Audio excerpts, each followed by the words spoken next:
Tesla CEO Elon Musk reassured his employees in a company-wide memo that they should not be bothered by the, quote, stock market craziness. So this is a little awkward, but it's official. I have renounced my faith in the flying spaghetti monster.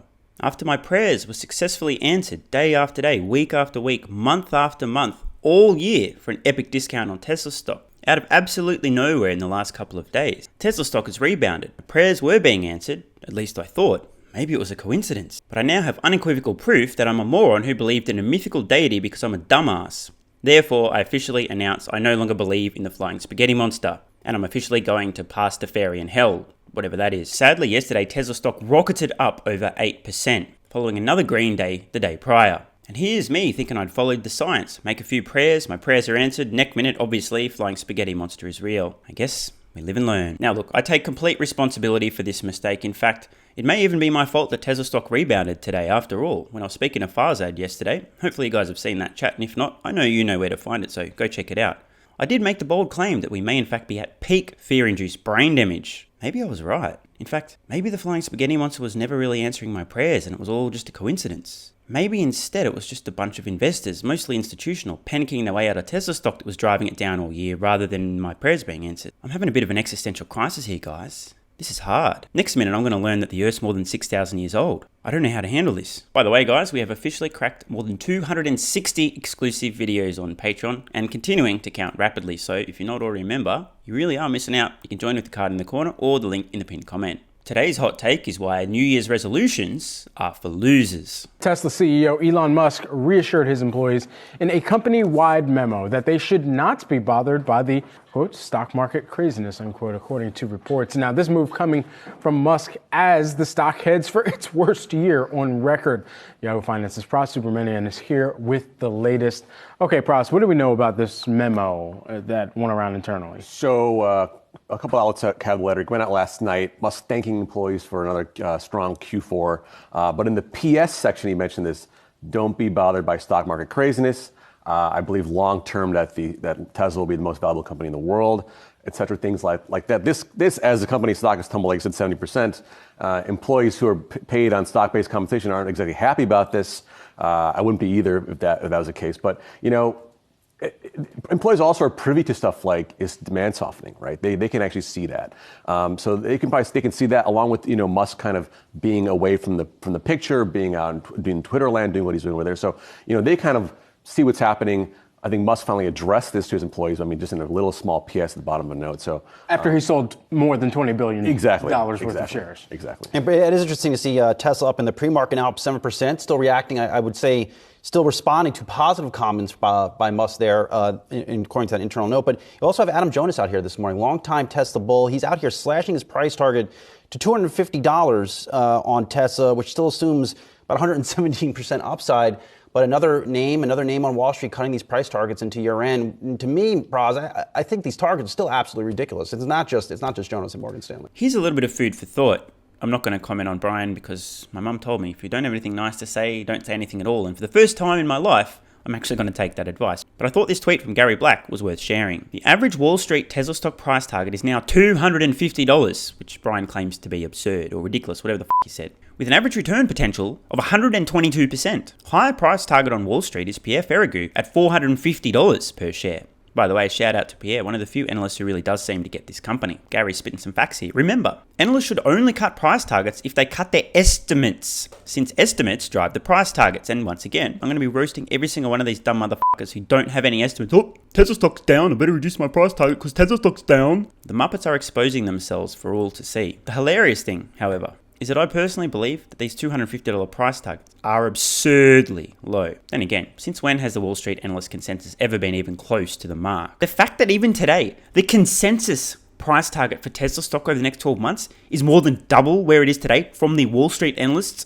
really speaks volumes. All right, ladies and gentlemen, time for some dangerous misinformation. Please feel free to report me to the Ministry of Truth. I'm over on Twitter now. News. Tesla Model Y was Europe's best-selling car overall last month, beating the VW Golf. Sales were up 260% year over year, and this is before the Berlin factory has ramped up to volume production. As I said, dangerous misinformation. Please report me to the Ministry of Truth. And some more dangerous misinformation here. We're looking at FSD beta user growth. This, strangely to me, looks like an exponential growth curve. Obviously, this too is dangerous misinformation. Tesla's crashing, they're going bankrupt. The Tesla Q trolls have been telling me in the comments and my DMs. Don't believe this, believe them. And now some even more dangerous misinformation from a top-ranked analyst. Piper Sandler analyst Alexander Potter defended Tesla in a note on Thursday following the stock's most recent plunge. Tesla shares are up more than 9% in Thursday's session, but have fallen more than 50% in the last 3 months. The analyst has an overweight rating on Tesla and a $340 price target. Obviously, he doesn't know what he's talking about because Tesla's not at his current price target. The analysts who do know what they're talking about have price targets approximately where Tesla currently is. Therefore, he's definitely not credible. But let's read on anyway. Quote, Tesla stock has been in a tailspin over the past few weeks with bearishly inclined traders and or tax loss sellers pouncing on every bit of incrementally negative news. And of course, the Twitter situation and China's plague outbreak haven't helped matters. The analyst did state that the firm acknowledges that growth could slow in 2023 due to factors such as a recession, rising interest rates, and tapped out demand. Quote, but we do not believe that Tesla's market share is suddenly succumbing to a wave of new competition. But that's not what all the short sellers are telling me right now. I thought the competition was coming all over Tesla. It's already done so, in fact, that the competition's already come and there's no demand. And we do not believe anything has changed with the long-term thesis. All right, that's it. Too much dangerous misinformation here. Can somebody please report this guy? Call his boss and say this guy's using too much logic and reason here. He needs to get cancelled and banned from the internet. These are unacceptably dangerous opinions. Potter said the firm encourages investors to use their brains. Wait, sorry, misread that. No, I didn't. Yes, I did, but not really. Potter says the firm encourages investors to stay grounded in the data for each major region, as they don't see any red flags in these data. Oh, this guy, I can't.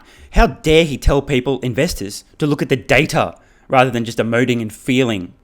This guy, who does he think he is? In all seriousness though, folks, this has been an excellent opportunity to determine the analysts on Wall Street who actually have a fucking brain and those who don't. Those following Tesla stock down and up, brainless morons. Those looking at the facts, the data, not morons. And you can bet your bottom dollar I will be roasting the absolute out of every single one of the analysts who chase Tesla stock down with their price targets and then begin chasing it back up, exposing themselves for the clowns they are. Yeah, I mean, there was another, I can't remember the bank, but they had a 300 something target down to 2 something. I mean, it's still half what the stock is right now, right? So it's funny, they're cutting targets but leaving their rating the same, right? So I think it sort of implies that they still believe in the long-term story of the company in terms of what it's doing, how they're going to sort of replenish the entire world's sort of population of gas-powered cars, along with Tesla among others. So I think they see that case still intact. It's the question of short-term what's going on. A lot has to go right, though, for Tesla. Right out of the gate next year, the China production has to kick back into gear. Sales have to reaccelerate. Profits have to stay strong. Potentially in a recession. I'm proud these targets are absurd.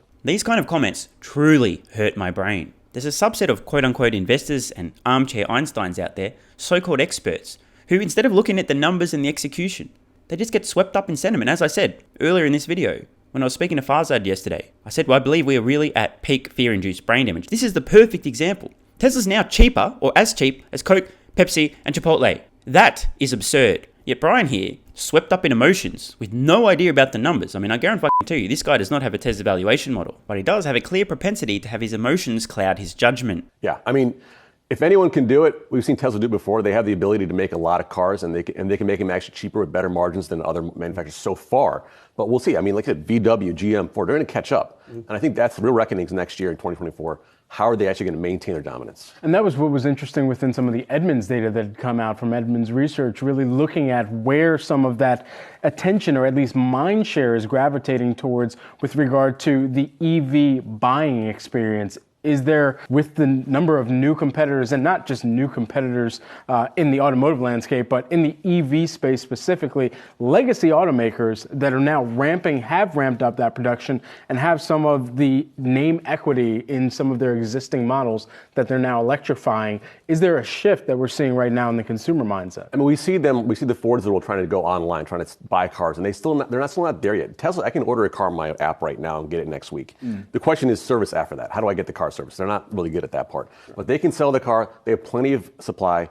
GMs and Fords of the world, there's not enough Ford F-150s in the lot yet. I mean, there's not enough of these cars yet that we can buy. So I think that's a big problem right now for people that are waiting for the Silverado EV, the F-150 Lightning, stuff like that. CEO Elon Musk sending an email to Tesla employees yesterday saying, quote, "Don't be too bothered by stock market craziness." And guys, we know it has been stock market craziness for this name. It's shed almost a third of its value, at least before yesterday and that rally we saw just in a week, given the fact that you have not only all the technical stuff that's going on within the broader market and where this name is concerned and issues around valuation, but also some of the fundamental focus too, with things like production and waning demand and higher interest rates in focus. Easy for Musk to say, right? Don't be bothered by the stock market craziness, though.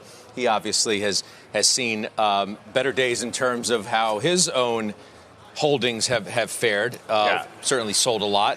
Adam Jonas today, probably the best known named analyst who follows this stock, defending it somewhat today, even though he cuts the price target, Mike, down to, 250 from 330. He still says this D rating has created an opportunity, so he's still defending it. Absolutely defending it, saying that it's a broader EV issue. For the first time he's expecting since the COVID crisis next year, supply is going to exceed demand for EVs globally. That's a tough situation for any company with this kind of valuation, although he says that Tesla's advantages, inherent technological advantages and all the rest, are going to have it consolidate its market share and its leadership. Now, what's interesting to me about that call, well, first of all, about what Musk said, it's just your typical CEO speak, right? Telling employees just focus on what you can control, do what's right for the business, and the stock price will take care of itself. But it comes 2 months after Musk said he expects Tesla at some point to exceed the valuation of Apple and Aramco combined, which means $4 trillion. You're under $400 billion right now, 350-ish or so. Interesting point. If Elon Musk is right, that would mean Tesla from here a more than 10x. Personally, I think Elon is going to be more than right on this one, hence still buying with every spare cent, and currently coming to you live from my mum's basement to save more money to continue to buy Tesla while it's on a massive discount. Tesla is now less than 1% of the S&P. It's fallen toward the 20th spot. So in other words, it's the correct message, but the craziness also happened on the upside. And we should remember, Musk also over the years has said he's going to essentially go after the shorts and they're going to have a problem. But he's also at times said the stock price is too high. So what are we listening to? What's the message? It's interesting. It's a reaction to the last quote. That's all it is. It's interesting that you talk about the message, but what about the messenger? And yes, it's typical CEO speak, and you've heard a lot of other CEOs say the same thing when their stocks have fallen. But some would argue that the messenger is as responsible for a big portion of the stock drop as anybody is. So I wonder what the employees who are not supposed to be bothered by the stock market craziness actually think. Well, the flip side of that is you could say the messenger has been responsible for the gangbusters gains we saw through the pandemic, for example, and even before that, even before Tesla, which now, mind you, is sitting on something like $20 billion cash pile. Amazing. Some facts have been spat. Morgan here.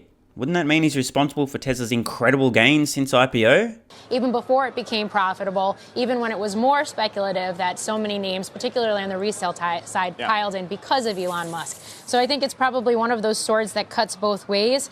I don't know that we're talking about it enough. The fact that oil has come off. Yeah. And yes, it's still trading at elevated levels, but whether there is a correlation between not just Tesla, but also the other EV names, and kind of going back to Jonas's notes, in terms of demand and this idea that EV supply is now exceeding EV demand, because when you do see energy prices and gasoline prices start to come off a little bit more again, and when you see things like electricity outages and power outages in the midst of, brutal winter storms like we've seen in the past week, I would imagine that it too is going to dent EV demand and what consumers are willing to pay for those types of vehicles. There's no doubt that's true. On the other hand, the entire story, the halo effect over Tesla for so long was its demand is insatiable at these levels, and therefore all we have to do is get supply up to where it can somehow eat into the inherent demand out there. That is true, though. They're talking about weekly deliveries in China, half of what was expected, like 8,000 vehicles versus 15,000 or something like that. That's in Jonas's notes. So clearly there's a hiccup just going on because of what's happening in China. It's not the whole story. The final point on the Morgan Stanley note, on Adam Jonas's note, is what he does to take the price target down for the non-auto parts of Tesla. Because to me, that was always the most contentious thing. This pie-in-the-sky idea that it was going to be valued as a network software company, as a mobility company, as a separate product that you were going to value separately. If you look at what he did to the valuation implicitly, is he basically cut by half the non-auto components of the price target. So he said, actually, the market's not going to pay up for this mobility product as a standalone, not going to capitalize it at as high a level. And similarly with this network communications thing. So I feel like you were stretching to get a price target high enough to stay really bullish at one point. And now it's like, well, the car company's worth 140. All right, let's start off with a little bit of news, Mark. I mean, some news out today. Elon Musk sent a letter to employees saying, don't worry about the stock market craziness, asking for a little help to deliver cars before year end. The last one's really caught my ear.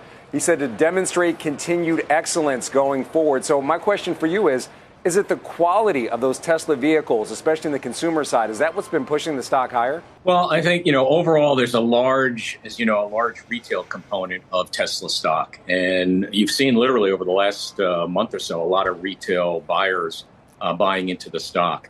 This is worth talking about. Isn't it interesting that retail investors, you and I, are loading up on Tesla stock, buying it from institutional investors who are currently dumping it at more than 2-year lows with a ridiculously low forward PE. The question is, who's making the catastrophic mistake? Is it retail investors or the institutional investors? Let me know your guess in the comments below. I think at the end of the day, when you look at Tesla's performance and the reasons that the stock's been down, yes, you have that bucket of is Elon distracted with his focus on Twitter? But then there's the other bucket that says, they're starting to experience potentially for the first time in their young company's life, demand problem. Now, Mark Fields is a relatively intelligent guy, but this may be the single dumbest thing he has ever said. It is almost the end of 2022, and we hear the claim that Tesla is now beginning to face demand issues with zero evidence. And before any Poindexters in the comments go, oh, what about the discount here and there? Do I really need to explain that consumers who are aware of incentives being phased in or phased out will make purchasing decisions and delay or bring forward purchases of products specifically to take advantage of incentives, meaning that Tesla occasionally will need to adjust pricing up or down just to keep demand in check, to clear inventory and so on? If only things were that simple. Oh, the prices went down, there must be no demand. But they're not. I just cannot wait to clip these videos in a few months and years' time and point and laugh and mock and ridicule. Because you have established automakers that are bringing in new models. You have the economy slowing.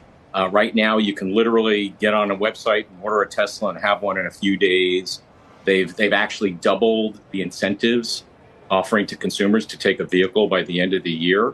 So, when you look at that, this company has been, valued by investors as a battery, a software and technology company. That plus their growth has really, given them a very high multiple. I think now investors are waking up and saying, hey, they are also a car company and have to compete in a slowing economy.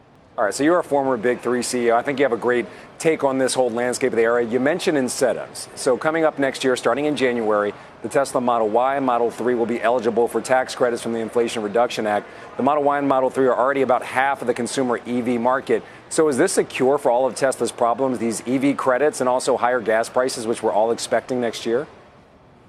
Well, no, I don't think it's a cure-all for a couple of reasons. One is if you look at Tesla plus the other automakers that are selling EVs, they've taken significant price increases over the past 9 months because you're seeing some of the input costs like cobalt, lithium, nickel, things of that nature really spike up. And literally, if you look at some of Tesla's price increases, it's negated the incentive that they're going to be eligible for next year. That being said, they are going to be eligible for it versus some others. But overall, they're going to have to continue to come out with great product, but continue to drive efficiencies because, ultimately they have to drive continued demand for their products. And you're seeing that slow a bit. So it's going to raise the question, are they going to have to do some marketing at some point, which they've had literally zero costs on that, but they're going to have to continue to drive the quality of their vehicles, which, have had some issues and recalls. They're the number 2 volume manufacturer of recalls this year. Recalls, aka over-the-air software updates. So they have some issues to do as they continue to grow and scale.